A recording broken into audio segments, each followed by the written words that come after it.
Itulah kitab yang tiada keraguan di dalamnya. Wahai engkau yang membaca dulu kitab Injil, wahai engkau yang membaca dulu kitab Zabur, wahai engkau yang membaca dulu kitab Taurat, wahai engkau yang memiliki masih mushaf Ibrahim, itulah di dalamnya Al-Quran, semua terampung, bersatu, menyatukan pemahaman kembali kepada Allah yang Maha Satu. Dialah Allah Subhanahu wa Ta'ala, satu-satunya yang kita tuhankan.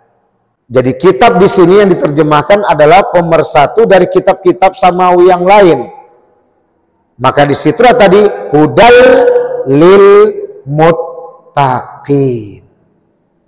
Petunjuk, menyatukan suatu petunjuk yang ada dalam Taurat, yang ada dalam Zabur, yang ada dalam Injil, itu diatur dengan rapi di dalam Al-Quran.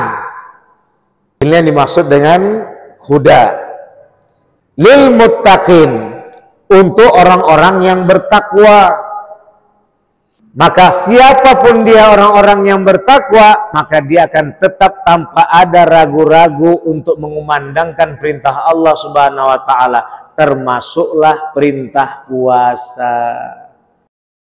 Halo sahabat semuanya, salam giat. Berjumpa di channel al.andawi.andi. Jangan lupa klik tombol subscribe dan nyalakan loncengnya ya. Terima kasih. Bismillahirrahmanirrahim. Assalamualaikum warahmatullahi wabarakatuh.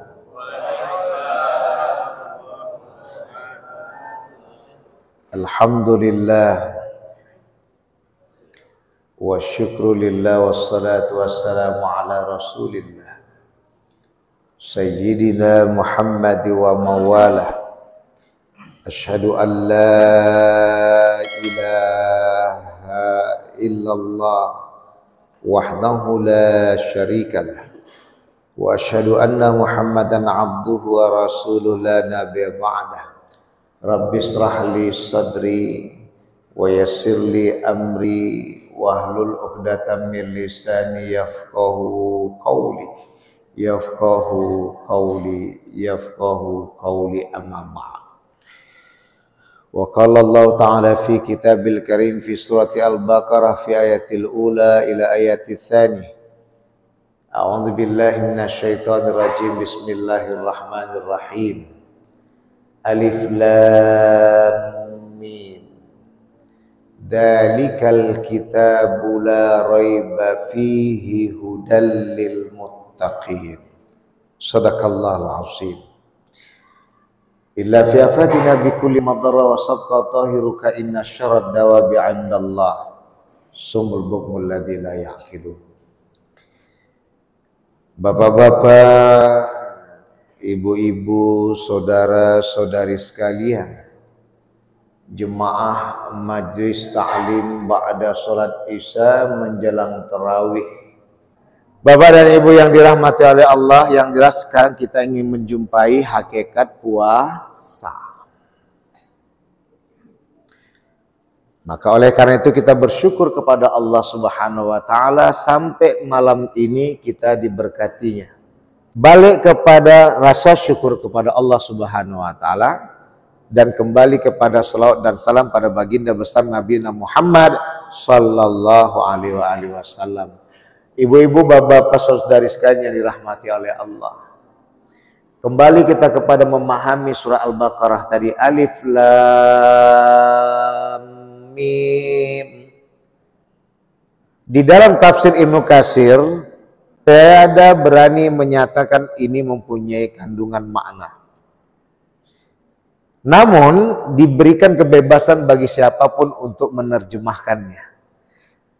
Tapi menariknya di dalam tafsir Syekh Abdul Qadir Jailani, tafsir Jailani, ketika kita baca tadi yang ditulis oleh cicitnya Profesor Fadil Abdul Qadir Jailani, di situ ditempatkan bahwa kajiannya alif lam mim itu adalah nama lain dari Nabi Muhammad sallallahu alaihi wasallam. Maka ditafsirkan di dalam buku tafsir Jailani itu adalah dengan sebutan wahai engkau yang sempurna ciptaan, penghimpun dari seorang kepemimpinan. Karena beliau adalah Hasrul Anbiya, Khatamun Nabiin wal Mursalin, penghimpun para nabi, penutup nabi dan rasul. Saya pun langsung, bener juga. Kenapa saya kaitkan lagi dengan ayat sesudahnya? Dalikal kitabula. Kan ngomong Allah tuh sama siapa? Siapa lagi? Sama Nabi Muhammad. Nabi Muhammad. Dan itu kewahyuan. Dan merujuk kepada yang senior dalam mufassir, itu adalah Ibnu Katsir, yang menjadi tafsir yang diseniorkan ya dalam penempatan kalangan mufassirin dalam tafsir tahlili khususnya. Maka ditempatkan bahwa tidak ada masalah untuk siapapun menerjemahkannya. Ibarat seperti pemberian pengertian tentang tasawuf. Karena tasawuf itu masing-masing siapapun yang merasakan di hatinya. Si abang misalnya suka dengan sholat ini, sholat itulah yang menjadinya. Jadi nggak bisa disamakan semua, nggak bisa. Sama seperti bapak atau si abang juga ketika suka dalam hidangan. Nggak bisa diseragamkan semua.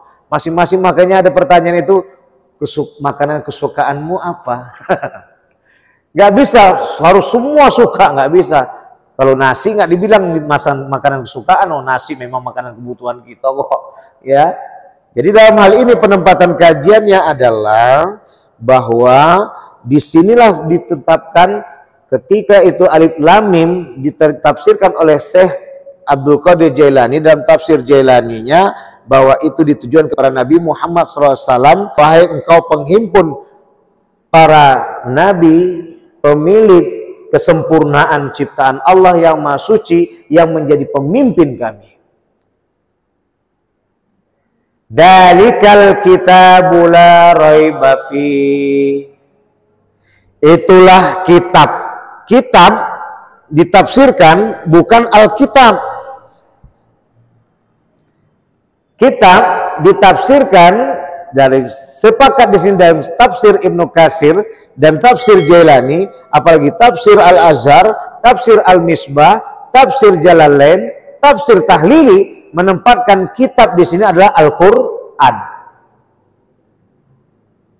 Namun diharapkan oleh tafsir Ibnu Katsir, kitab di sini adalah sebagai pemersatu dari kitab-kitab yang ada. Mushaf Ibrahim, Taurat, Zabur dan Injil. Maka di situ dibuat dalikal kitabul la raiba fihi.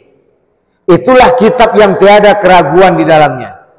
Wahai engkau yang membaca dulu kitab Injil, wahai engkau yang membaca dulu kitab Zabur, wahai engkau yang membaca dulu kitab Taurat, wahai engkau yang memiliki masih Mushaf Ibrahim, itulah di dalamnya Al-Quran, semua terampil, bersatu, menyatukan pemahaman kembali kepada Allah yang Maha Satu. Dialah Allah Subhanahu wa Ta'ala, satu-satunya yang kita tuhankan.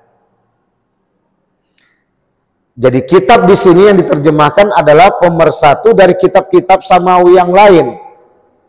Maka disitulah tadi hudal lil muttaqin, petunjuk, menyatukan suatu petunjuk yang ada dalam Taurat, yang ada dalam Zabur, yang ada dalam Injil, itu diatur dengan rapi di dalam Al-Quran. Ini yang dimaksud dengan huda lil muttaqin, untuk orang-orang yang bertakwa. Maka siapapun dia orang-orang yang bertakwa, maka dia akan tetap tanpa ada ragu-ragu untuk mengumandangkan perintah Allah Subhanahu wa Ta'ala, termasuklah perintah puasa.